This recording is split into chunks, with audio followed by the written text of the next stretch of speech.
Welcome to the Hair Metal Rules Podcast, where we celebrate all things 80s hair and glam rock. Join us as we dive into the world of spandex, big hair, and killer guitar solos with your host, Big J. From iconic bands like Motley Crue and Def Leppard to the lesser-known gems of the era like Lillian Axe and Babylon AD, we cover them all. So grab your hairspray and leather pants because it's time to rock out with the Hair Metal Rules Podcast.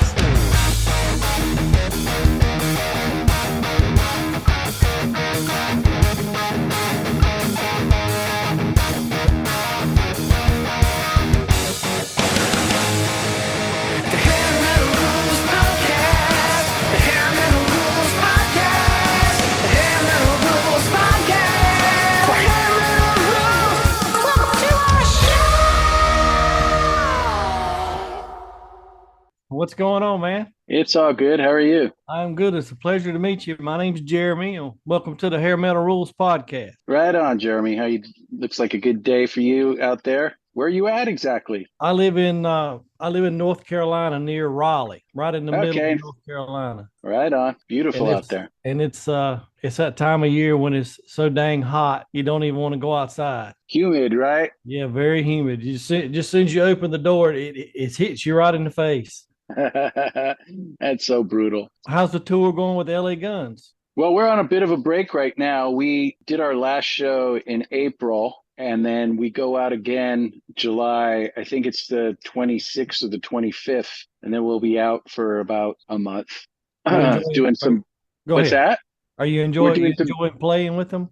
Oh yeah, I love playing with them. It's a lot of fun. They're all friends. It's kind of a family situation. Some of us have known each other for years, decades, and so it's been a really good time.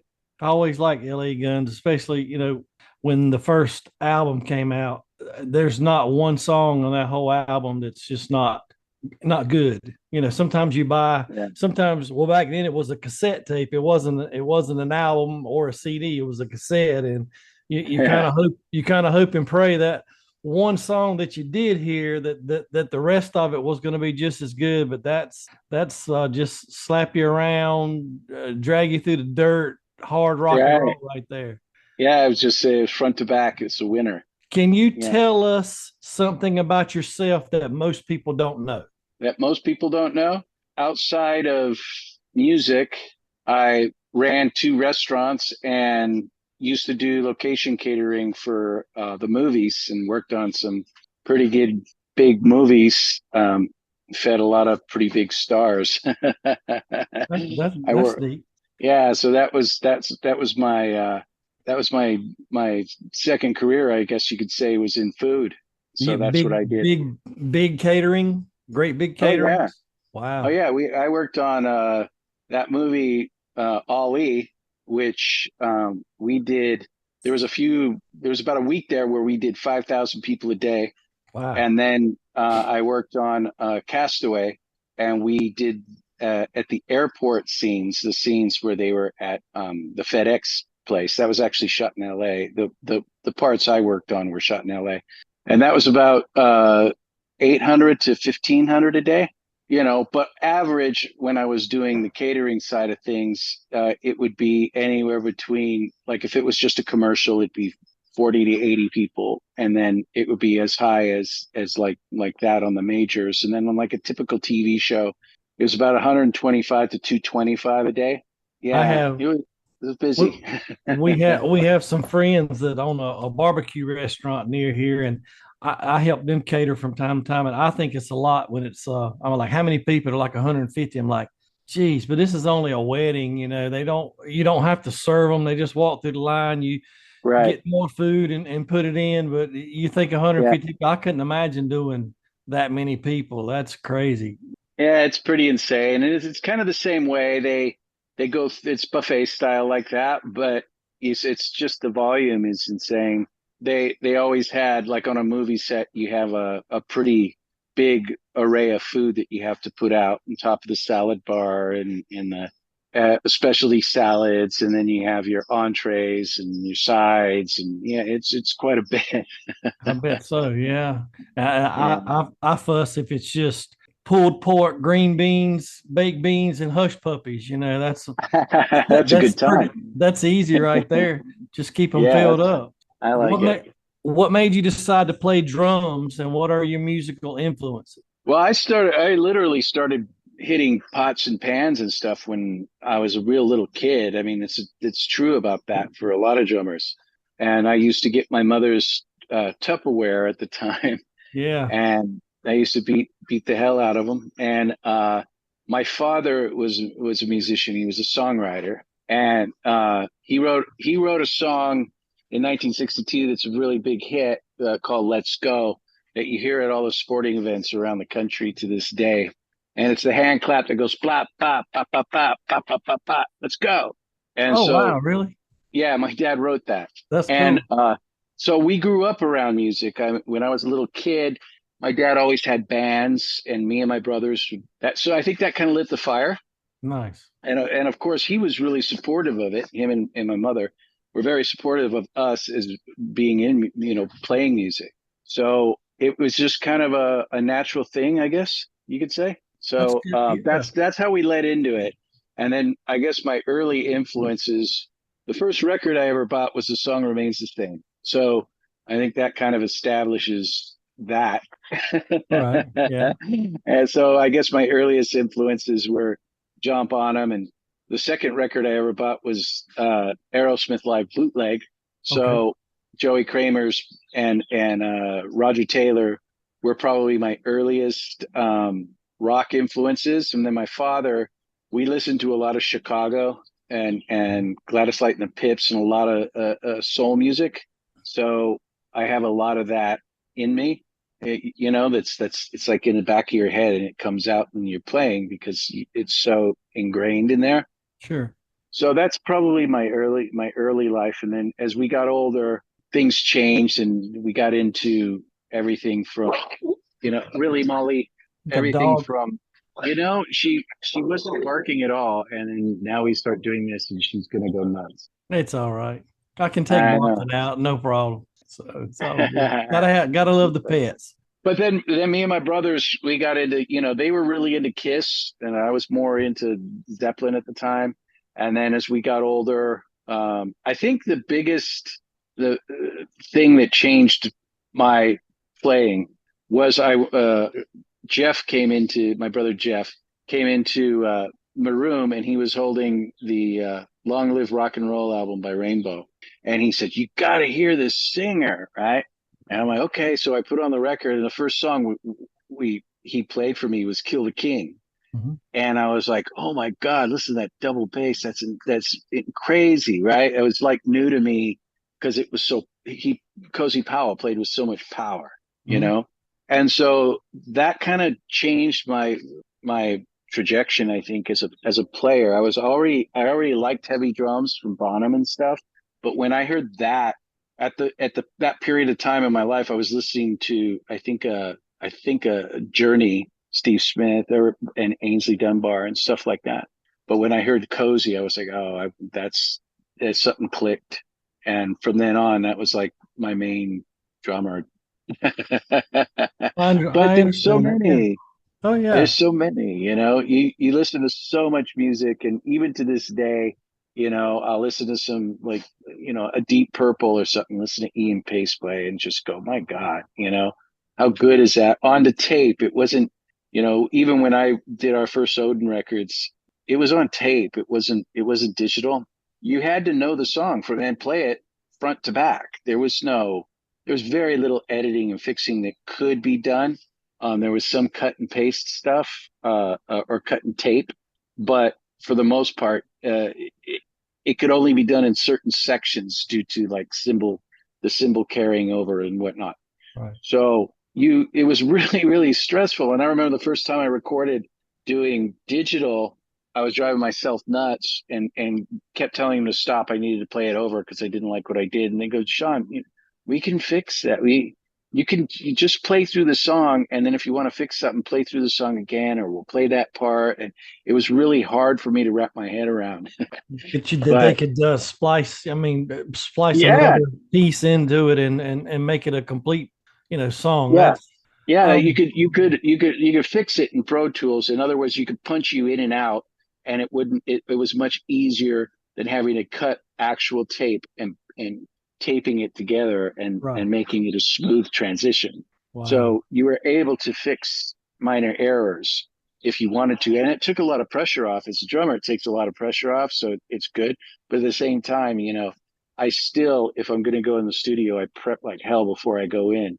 Of Um, course. you know what I mean? Yeah. Oh, Because yeah. it feels natural if you play the whole thing through. If it feels natural, so I that's think it would just how I do be. I'm not a musician. I've never played anything, but I think it would be weird recording something and at one point it's wrong, and you're like, okay, pick up from this point right here. I don't think I could get my brain ready to. I know I need to do it. this right here. I see what you mean. You want to. You sound like a perfectionist, which that's a good thing. You think it out. You want to play it right through the Right. first time without having to go back and say, okay, let's pick up 5 seconds into it and start again. I would be like, I don't remember what's 5 seconds into it. I just played the song, I just played Yeah. the drums. So Yeah, it's a lot of fun to record now because there's less pressure because of mhm. that. Like in the back of your head when you were going on tape, you knew that you had to do it right. You Right. know what I'm saying? Sure. And now you're a little freer to relax because that pressure isn't as it's not as heavy. Yeah. Um, but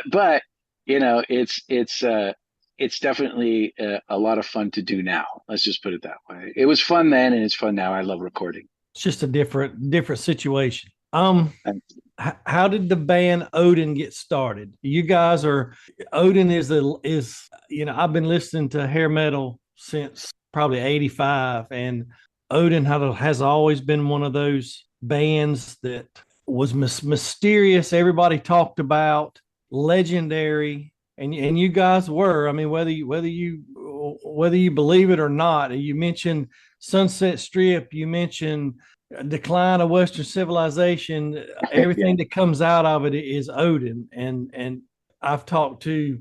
I'm sure you probably know him. His name is Doctor Starr. His name's Randall yeah. Starr. He's talked about seeing you guys and what it was all about in the '80s. The Sunset Strip and that genre intrigues me. I grew up in the '80s, and I think it was the best decade to have grown up in, music wise. It was fun. I'm sure, but how did you guys get together? I mean, and how did it all start?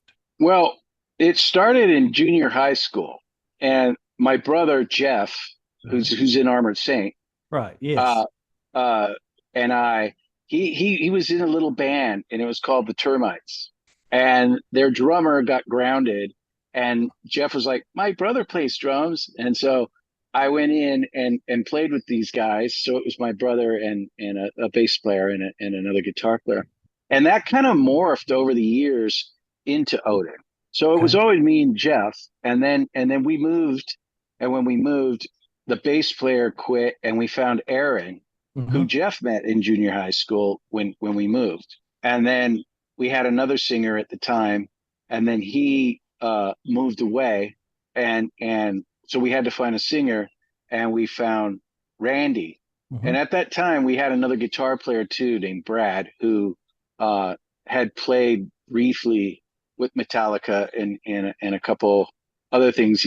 He had taken lessons from Randy Rhodes, but Wow. he was really good friends with Chris Holmes. So Chris Holmes used to come to our practices, and we found Randy. He came, he auditioned, we like him, and that was Odin. That formed Odin. Then we ended up kicking Brad out, basically, became a four piece, and then that's who recorded the "Don't Take No for an Answer" record and was in the movie. So that it was like it's always been one long line of bands between with me and my brother because then that Odin eventually morphed into DC4, which is a band that we me and him did that had like 5 albums, and that was with our youngest brother Matt and Rowan Robertson from DL played guitar. Yes. So that was just a continuation. So realistically speaking, Odin has always been like me and Jeff, and it just kind of morphed over the years. So that's kind of how it started.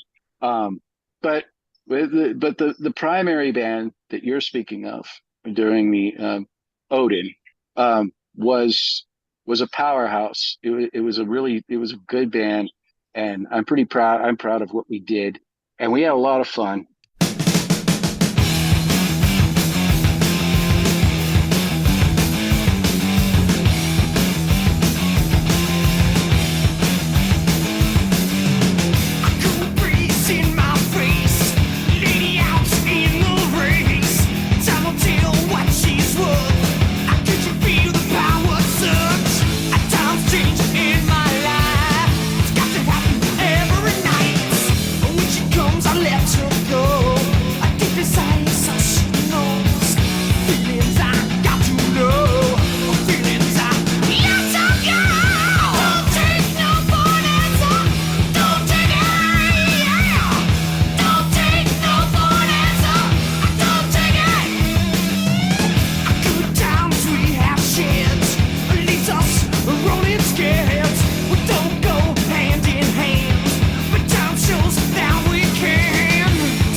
I mean, I saw Motley Crue play the Whiskey on a Wednesday night in front with like maybe 50 people there. So we were fortunate enough to be in the area where things were happening. Like I said, Chris Holmes was a good friend of ours, and he got us a gig opening for Wasp at the Troubadour during the blood drive. They did a blood drive thing. It was a pretty big deal. And that kind of launched us and put us after that. We really kind of never looked back. It was we were pretty much headlining all over LA.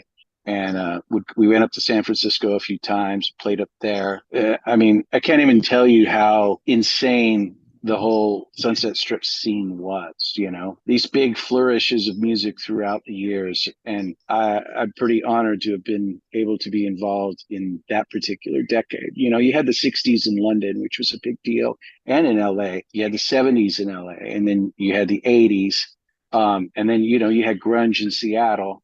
And there's been these big scenes all over, Nashville right now, the country. It's really neat to be involved in those things and get caught in it. I say it all the time on my podcast. If I had a wish, I know this is a selfish wish, but if I had a wish, I wished I could just go and walk the Sunset Strip one time back in the heyday. Because I mean, for a kid that grew up on the East Coast, okay, you didn't get exposure to things until you looked at Metal Edge magazine, Rip Right. magazine, until the Headbangers Ball came to be. You didn't know what these people looked like. Yeah, exactly. You didn't know how they acted on stage, what their mannerisms were, what they wore, how they talked. And Right. I was always, this music means a great deal to me.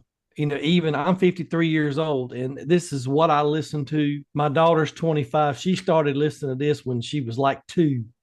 She likes it just as much. But anyway, it just intrigues me to have been able to walk down and people handing you flyers, and the Yeah. bands out there, please, come see our show. We've had to fork out X amount of money because we have to sell X amount of tickets. Come down here and see us when you get through here. And there were so many bands that didn't make it, Yeah. but there was so many bands that did. I remember looking through. A friend of mine had, there were these like trade newspapers.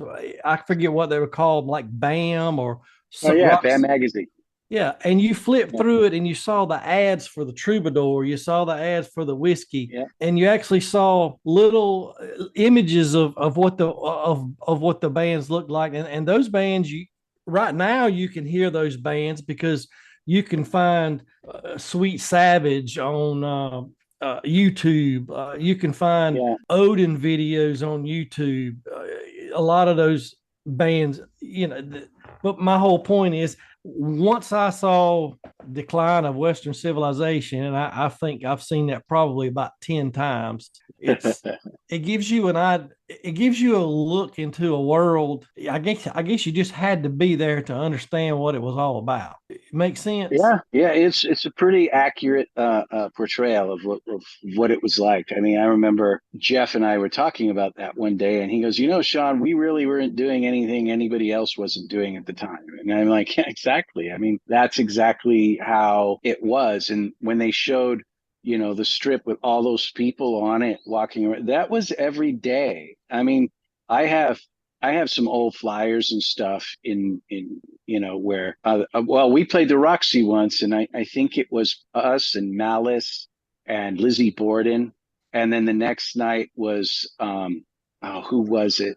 Oh, it was Slayer and Savage Grace, Yes. and and the thing that people don't understand is that the meaty part of the strip, the part of the strip that mattered, was really from the central. So it was about it was about 3 blocks. Yeah. Okay. Because you had the central, which is the Viper Room, Mhm. and then you had the Whiskey, then you had the Roxy and the Rainbow right next door to each other. And then uh, not even a half a block up was Gazarts. Right. So all of that was right there. Any given night, there was somebody in one of those clubs that you wanted to see. And the weekends were insane, I bet so. and it was memorable, like my brother says sometimes, if you remember everything, you weren't there. I imagine. Yeah. So, but it was, I mean, I can go on about that period of time because we did so much. We played a lot, and we met a lot of people and saw so many bands. And then the Cat House opened, and that's where Guns N' Roses and Pussycat, L.A. Gun. It's just it was a very vibrant music scene, and a lot of it had to do with that people, other musicians around the country heard about it, and they were starting to flock here. Right. And as they did, the competition got bigger, and there were some really, really outstanding players. I mean, even to this day, if you go on YouTube and fish around, or hell, you can even see it on Instagram, you'll see some of these people that are just amazing players that you don't know who they are. Yeah. And those are the types of people that showed up in LA and, blew up. Yngwie Malmsteen, for instance. I can go on and on about all the guys that came out here and did really good. So, it was a special time.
in decline in the Decline movie. I mean, Randy O's up there and assless chaps on Yeah. stage, and it's Yeah. just you that movie made you guys a legendary band.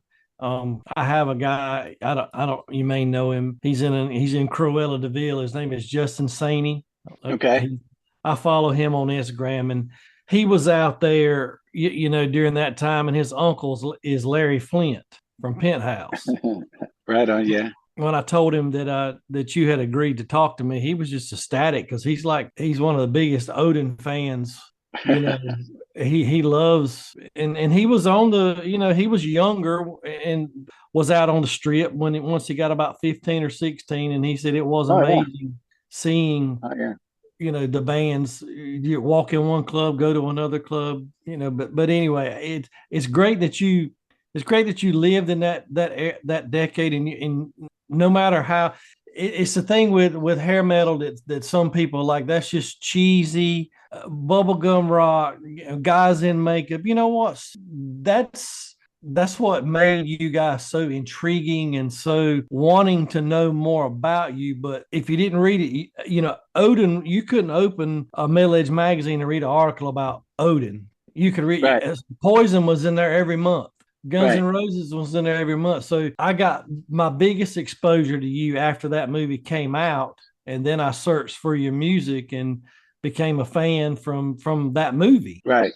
Same Yeah, thing well, with, that I go still ahead. sign stuff all the time when I'm out, and it surprises me when it happens. It happens often where somebody will have the "Don't Take No for an Answer" record, or Volatile Skateboards made some skateboard decks for Yes. us, and I signed a couple of those Right. out on the road with Guns. This one girl, young girl. That's the other thing that's happening right now that I'm noticing. You had mentioned your daughter being 25 Mm-hmm. and liking this kind of music.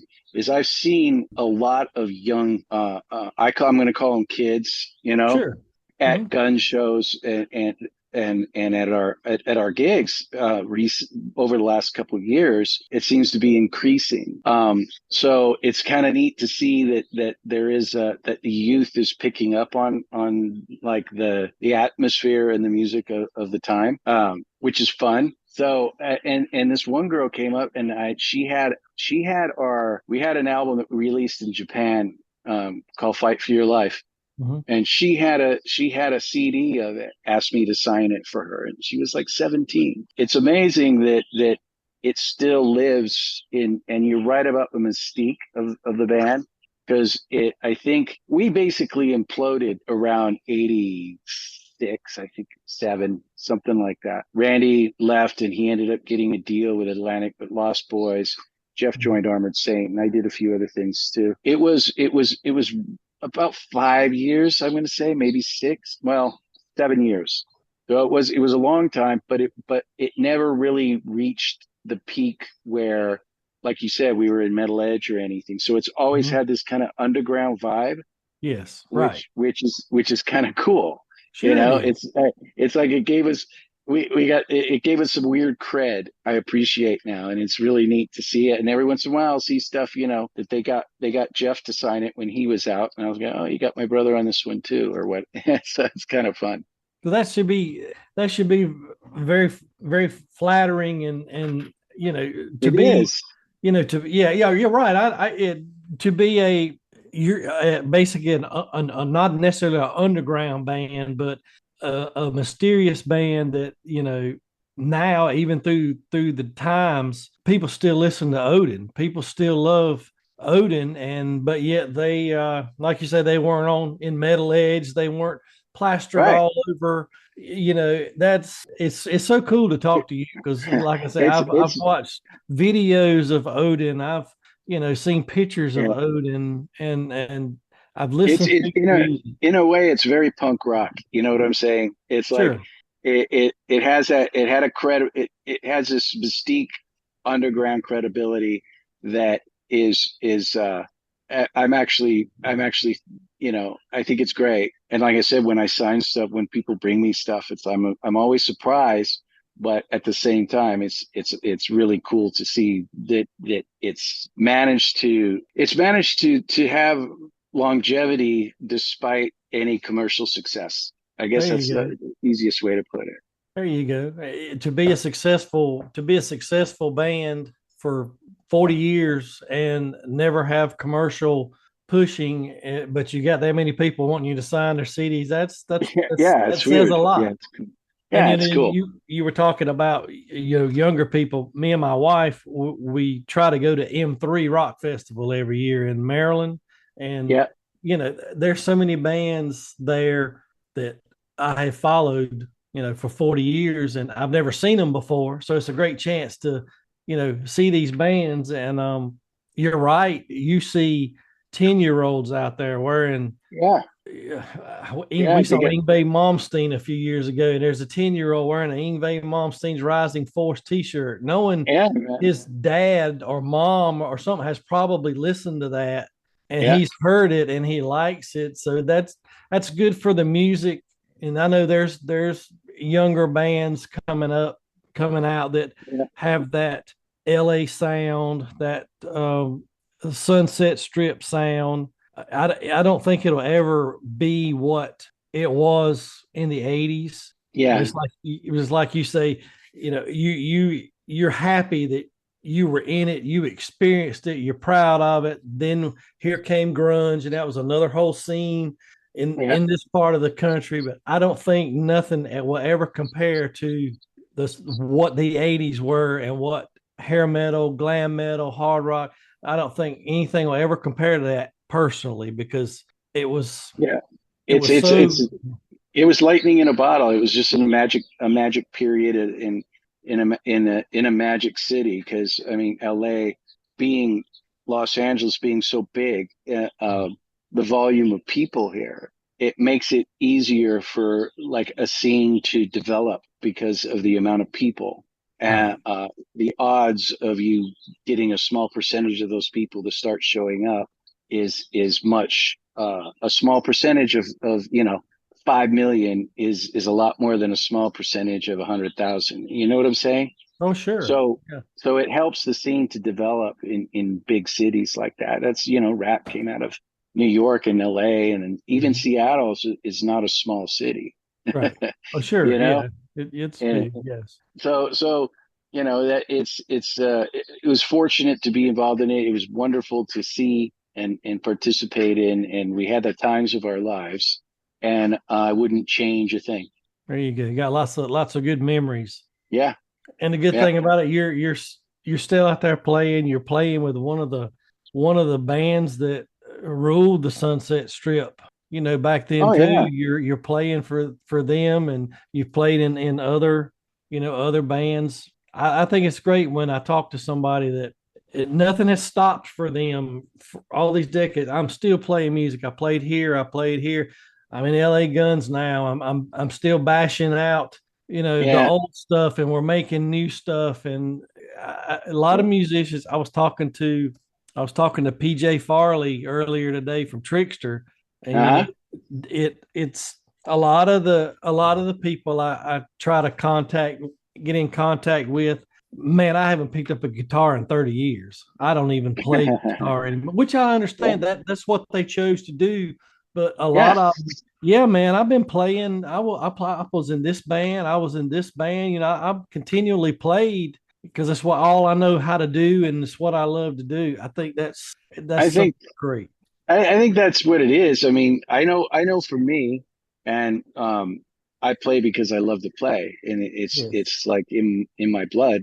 As I said, when we started very very young, Mm-hmm. and Odin, when we recorded "Don't Take No for an Answer," I'm going to give you an example. When we recorded that album, I was 19, and that would make Jeff 17, and Aaron 17, and Randy was 19. So Wow. we couldn't even drink. You know what I'm Yeah. saying? We Yeah. were kids, and which probably contributed to our early demise. But the fact of the matter is it's always been in there. It's Mhm. something that I've always done and I've always wanted to do. Aaron still plays a lot. Bass player. He's out he's in a like a Queen tribute right now. But he's played with Doc and he's played with a lot of people over the years Yeah. and done a lot of stuff. And he's an exceptional player. and he's a real estate agent, but you know what? He plays all the freaking time. So I think in the scope of things, you have people that stop doing it because of life, you know, Mm-hmm. and then you have people that just, I like I said, I've had I've had other careers, I've done other things, but I've always played and I've always recorded and I've always made records. So, Right. it's some people get lucky and you win the lotto, you know. Yeah. I think I forget who it was, but somebody said that music was making it in music was 10% talent and 90% luck. 90% luck. And Yeah. the older I get, there's some truth there. There is some truth there because you have to surround yourself with the right people. Yeah, and then you have the timing has to be right. And so many people, you rely on so many other people to do their jobs to function. Mm-hmm. Especially back then, managers and agents and Yeah. record companies, and then your promo team, and all those people have to be on the same page to Right. to help push you. And then you have to click with an audience, and so there's a lot of factors involved. And Right. so I get people who don't do it anymore and why they might not. I just never been able to do that. You still have a passion for it. When you've had enough is the day you'll put the drumsticks down. Yeah, well, I'm a drummer, and it's physical. So Yeah, at some sure. point, you like an athlete, you're going to be Hmm. like, can I still do this at this level?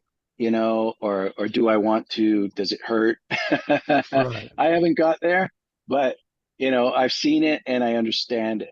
I Yeah. get it. You know, Well, playing this playing hard rock for an hour and a half to 2 hours a night is a workout. I bet so.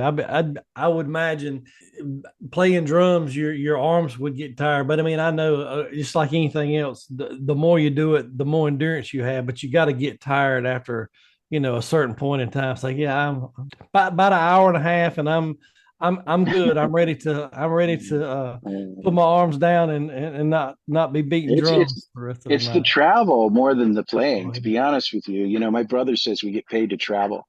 We get paid to travel. The gig is the fun part. Gig is the fun part. Do you guys still? It's just a crazy question, but I imagine do you guys travel on a tour bus, or do you guys just go your own ways and meet up wherever you play a gig? Well, LA Guns tour. We do tours. Matter of fact, we're going out again on July 20. I think I'll fly to meet the our gear in the bus on the 25th or the 26th of July, and we'll be out for 3 weeks living on that thing, or 4 weeks, Okay, and playing a bunch of shows. We're doing a bunch with Tom Kiefer okay, and a couple of festivals, but it's mostly Midwest. I think the only East Coast thing, I think the closest we get to the East Coast on this run is Georgia. I okay. think we're playing in Atlanta one day, but Hmm. most of it is Illinois and Michigan and Wisconsin and Kentucky and Tennessee. Yeah, I know I'm gonna you say, got like three gigs in Tennessee. I was yeah. looking at your schedule before you popped up here, and yeah, the closest I would be to you is Tennessee. Georgia's, of course, Tennessee and Georgia. The drive's probably about the same amount of time. So, Well, we were out on the East Coast with in March with KK Downing. We did hmm. the KK Downing tour, and but we didn't. I don't believe we hit the Carolinas for some reason. I remember them saying, "Wow, it's kind of odd that we're not going to the Carolinas," because we hit Florida, we hit Georgia, and then we went up north and went into well, we went up north. I think we went to Ohio, and then we went back over to New York and stuff. So it was weird that we didn't go through there. I thought we would play Virginia and North Carolina and South Carolina, but we didn't hit it, which was strange. there haven't been a lot of there haven't been a lot of rock bands through here that we went and saw. We went and saw the big stadium tour a couple of years ago up in Charlotte with Motley Crue and Oh yeah. Def Leppard. We waited 3 years for that because it kept getting postponed because of COVID. And I Yeah. think Lita Ford's been through here, and I know Lillian Axe was on tour with Girls School in Alcatraz. Okay. They came about 2 hours away from here, but if it doesn't hit Charlotte, which is about a 3 hour drive for us, we'll go to a show in Charlotte. Because if I'm not mistaken, we saw Armored Saint and Wasp Yeah. in Charlotte about I a wouldn't year and doubt a it. half ago. Yeah, Yeah. that was a big tour. I think that was I think Jeff was out on for like 7 weeks or 8 weeks on that tour. So they Yeah. covered a lot of ground. That one really did cover a lot of ground. That Blackie, So he's still Blackie. yeah, he's still Blackie. He's got the whole stage persona, and I know um when we saw Armored Saint, we were like right up against the railing there. And my favorite Armored Saint album is Symbol of Salvation. That's always been my favorite album that they put out. And they played a Yeah. couple of songs from it, so I was tickled. But they played their older stuff too. When they first came out, they're a great Yeah. band and so talented. Wasp was really talented. I go to as many concerts as I can, but these days, concerts. I remember in high school, you didn't get online and Yeah. sit and wait. You went to the mall to a little kiosk where there was a guy sitting there with a computer, and it was called Ticketmaster. Yeah. And if you Yeah. were You had to further up, wait. yeah, if you were further up in the line, you got the better seat, and it was $12.95 to go watch a concert in, Yeah. 86, 87. And now, but if it's the good thing about the concerts nowadays is that they're trying to put like two and three people Uh-huh. together. So Yeah. that kind of justifies a $200 ticket, in my opinion. I'm seeing three bands. That's so Yeah. $75 a band. That's not too bad.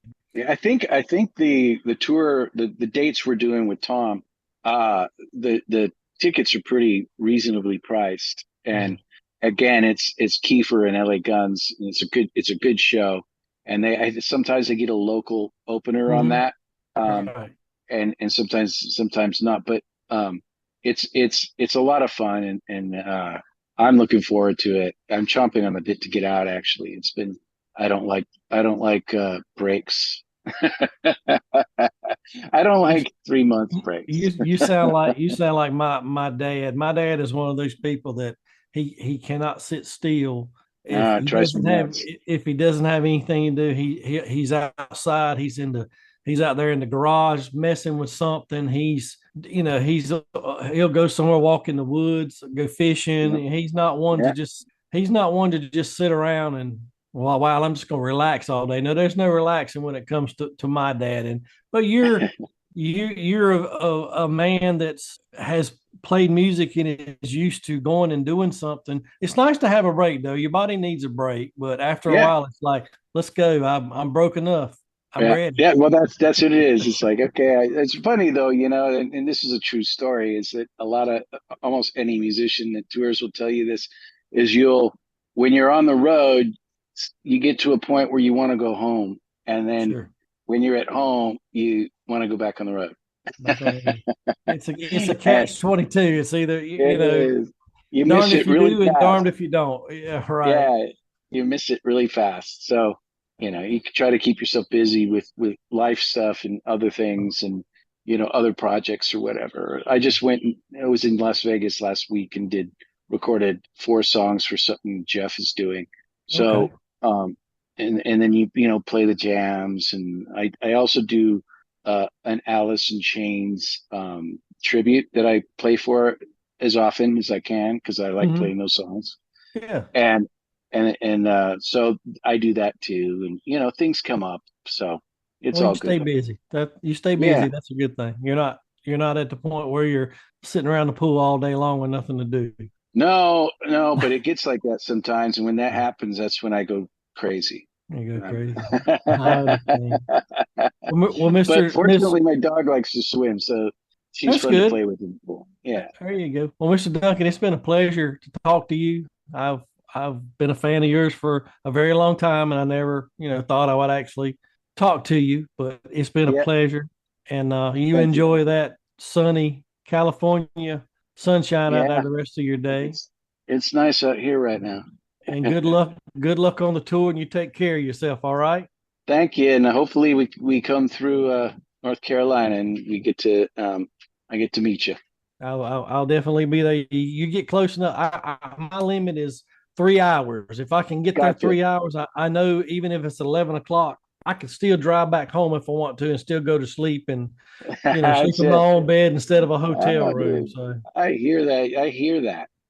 well, you take care of yourself, and God bless you, You sir. And too. thank you so much. Thank you. Bye bye, sir. Bye. It was great having Shawn Duncan on the show today.